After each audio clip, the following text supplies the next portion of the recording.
दोस्तों कैसे हैं? आशा करते हैं आप सभी ठीक होंगे। आप सभी को जय हिंद दोस्तों। आज मैं एनसीसी की उन सारी बातों को बताने वाला हूं जिसमें आप सभी इच्छुक छात्रा एनसीसी ज्वाइन कर सकते हैं।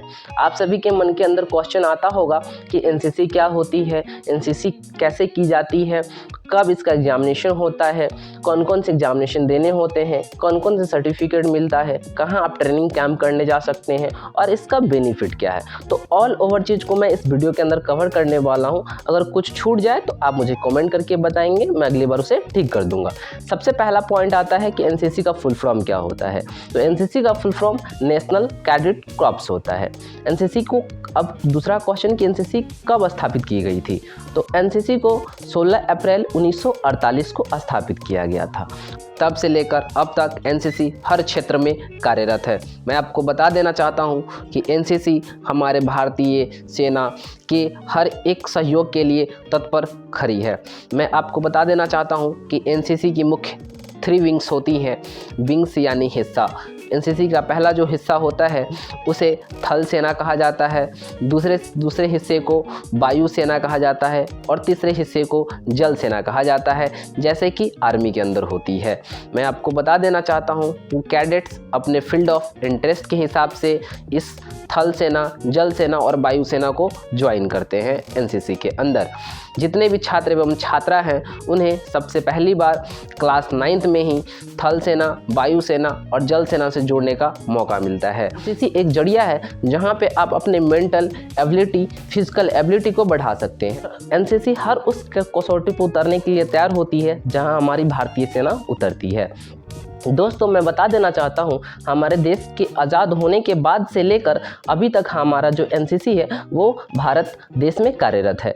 और एनसीसी की ज़रूरत क्यों ही, तो दोस्तों मैं बता देना चाहता हूं कि एनसीसी हर उस कार्य को करने में सक्षम है जिसमें हमारी भारतीय सेना अहम योगदान रखती है। जैसे आर्म फोर्सेज में गन चलाना, ट्रेनिंग करना, फाइटिंग करना, mind skill, leadership, each and everything एक एनसीसी सोल्जर में तैयार की जाती है।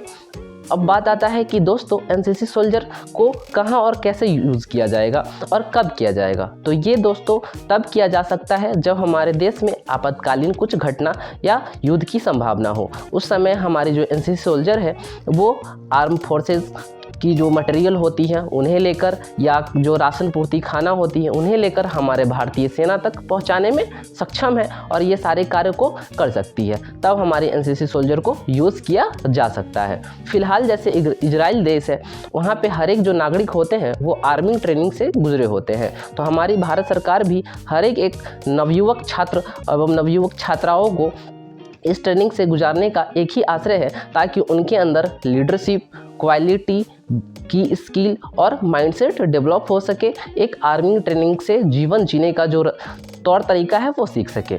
अब बात आता है दोस्तों कि आप कैसे एनसीसी ज्वाइन कर सकते हैं। तो सबसे पहली बात है कि आपको किसी भी गवर्नमेंट स्कूल में होना होगा। एनसीसी 9th क्लास से स्टार्ट हो जाती है और 9th क्लास में आप एनसीसी को ज्वाइन कर सकते हैं। तो 9th क्लास में कब ज्वाइन कर सकते हैं, तो सबसे पहले आपको पता करना होगा कि आपके अगल बगल जो भी गवर्नमेंट या सरकारी स्कूल हैं कौन से क्लास में 9th क्लास में एनसीसी कराते हैं। सिर्फ उसी स्कूल में आपको जाना है, क्योंकि बहुत सारे स्कूल अभी एनसीसी नहीं करा रही हैं। तो आपको पता करना होगा कि कौन से स्कूल आपके अगल बगल में 9th क्लास कराती है, एनसीसी ज्वाइन करवाती है, तो वहाँ से आपको एनसीसी ज्वाइन करना होगा। उसके बाद आप जब अपना नामांकन देंगे उसके बाद एक पीआई स्टाफ आते हैं, वो आपको देखेंगे, आपके एबिलिटी टेस्ट लेंगे। जैसे मेरा हुआ था, मैंने एबिलिटी टेस्ट दिया था और उस एबिलिटी टेस्ट के अंदर मैंने क्वालिफाई किया था। मेरी हाइट देखी गई थी, स्किल देखी गई थी और मेरे बॉडी को चेक किया गया था कि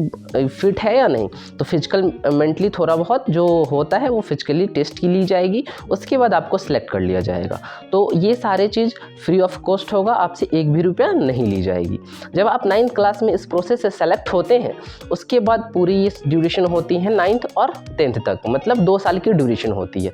2 साल के ड्यूरेशन में आपको एक बार एग्जामिनेशन देना होता है और ट्रेनिंग कई बार आपको करने के लिए अलग अलग जगह बुलाया जा सकता है। जैसे मुझे मुजफ्फरपुर कई बार आने का मौका मिला और मैंने मुजफ्फरपुर लंगर सिंह कॉलेज में कई बार ट्रेनिंग किया है।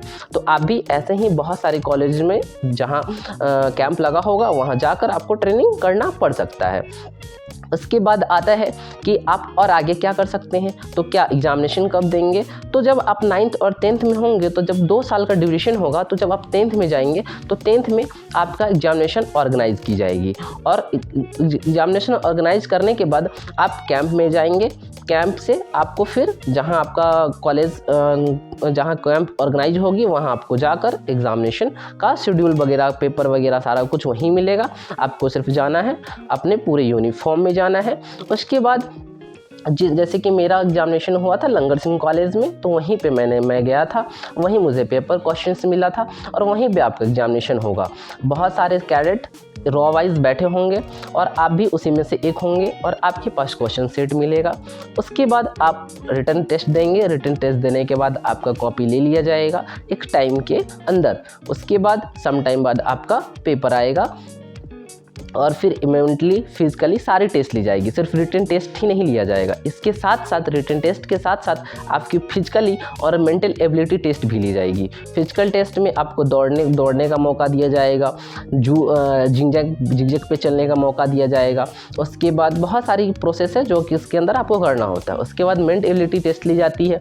बहुत सारे आपसे क्वेश्चन पूछी जाएंगी, जो गन होता है उससे संबंधित क्वेश्चन पूछा जाएगा, मैप से संबंधित क्वेश्चन पूछा जाएगी, ज्योग्राफिकल पॉइंट ऑफ व्यू से बहुत सारी क्वेश्चन पूछी जाएगी। वही क्वेश्चन पूछी जाएगी जिसे आपको कैंप में पढ़ाया गया होगा। और इसका एक बुक भी आता है एनसीसी हैंडबुक, तो उससे अक्सर क्वेश्चन, बहुत सारी क्वेश्चन उसी से आती है, तो आप वो ले सकते हैं। मैं प्रेफर करता हूँ और वो बहुत अच्छी बुक है एनसीसी के लिए। बहुत सारी बातें उसमें लिखी होती है और लगभग क्वेश्चन वहीं से आता है, ए और बी तक। सी में भी कुछ क्वेश्चन आता है और मैं सर्टिफिकेट की मैं आगे बात बताऊँगा। तो दोस्तों ए का आपका यहाँ एग्जामिनेशन हो जाता है। अब मैं बताता हूँ कि सर्टिफिकेट कितने प्रकार के होते हैं। दोस्तों मुख्यतः सर्टिफिकेट 3 प्रकार के होते हैं, सर्टिफिकेट 1, सर्टिफिकेट 2, सर्टिफिकेट 3। मतलब क्या 1 2 3 क्या है, तो सर्टिफिकेट ए, सर्टिफिकेट बी और सर्टिफिकेट सी, ये 3 सर्टिफिकेट है। सर्टिफिकेट जो ए होता है वो आपको क्लास 10th में जब आप फाइनल एग्जामिनेशन देंगे एनसीसी ए का, तब जाके आपको मिलेगा। उसके बाद एनसीसी बी जो सर्टिफिकेट बी है वो आपको 11th और 12th जब ख़त्म होगी तो 12th में के लास्ट में आपको एग्जामिनेशन फिर ऑर्गेनाइज की जाएगी। फिर आपको कैंप पे जाना होता है, वहाँ पे जाके फिर आप एग्जामिनेशन देंगे, फिजिकल टेस्ट देंगे, मेंटल एबिलिटी टेस्ट देंगे और फिर आप क्वालिफाई होंगे तो फिर आपका सर्टिफिकेट बन के आता है। 6 मंथ या 8 मंथ जो भी समय लगता है बन के आ जाएगा, उसके बाद फिर आपको मिल जाएगा। तो आप ए और बी सर्टिफिकेट ऐसे नहीं क्रॉस कर सकते हैं। फिर आप सी सर्टिफिकेट में जाते हैं, फिर वैसा ही प्रोसेस होता है और फिर आप एग्जामिनेशन देते हैं, फिर बनकर आता है। अच्छा, अब सवाल उठता है दोस्तों कि ये जो सर्टिफिकेट ए सर्टिफिकेट है, बी सर्टिफिकेट और सी सर्टिफिकेट का काम कब आएगा, ये जो सर्टिफिकेट मुझे मिलेगा मैं इसका यूज़ कब कर सकता हूँ। तो दोस्तों जब आप आर्मी के ट्रेनिंग में जाते हैं या आर्मी के दौर में जाते हैं, रैली में जाते हैं, तो वहाँ पे जिसके पास सर्टिफिकेट सी मतलब एनसीसी सर्टिफिकेट जिसके पास सी है वो सिर्फ फिजिकल टेस्ट देंगे, यानी वो सिर्फ दौड़ निकालेंगे, उनको मेंटल एबिलिटी टेस्ट नहीं देनी होती है या रिटन एग्जामिनेशन नहीं देना होता है। सिर्फ वो फिजिकल निकालते हैं और फिर कुछ प्रक्रिया होता है और उनके तहत उनको ज्वाइनिंग कर ली जाती है या ले ली जाती है।